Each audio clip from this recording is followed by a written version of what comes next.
Hello guys! Gusto niyo ba matutong mag-business ng Graham Bar? Well, may tindahan ka man o wala, pwede to sa inyo. Basta, ang pinaka-importante, unang-una ay may rep kayo. Pwede yun sa chiller. Yung ganyang kaliit ay pwede sa chiller. Pero yung mga malalaki na bar ay hindi pwede. Kailangan na dun sa freezer. Syempre, matutunaw mga ate. So, halika na. Tuturuan ko na kayo. Ito pala yung mga kailangan nyo. Dalawang all-purpose cream, Angel, and Jolly Cow. Not sponsored, baka naman. Sa mga ingredients yan, makakagawa ka na ng 3 set. Bale, dapat nilagay nyo sa chiller ang all-purpose cream at lahat ng ingredients. As you can see, pagtapos ko siya, i-mix, after ilang minutes, ganyan na agad kadami. So, maglalagay na kayo ng condense. Well, sa inyo na kung gaano kadami. Napaka-importante ng spatula that meron kayo niyan. Kita nyo simot na simot.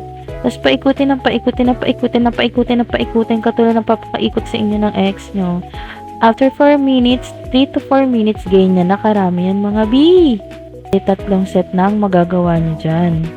Napakahalaga na nalalagay nyo sa chiller o freezer. Sa pag-freezer naman, 2 to 3 hours lang. Mukha lang madali, pero mahirap yan kasi after nyan, babalutin mo pa, papatigasin mo pa, etc. etc.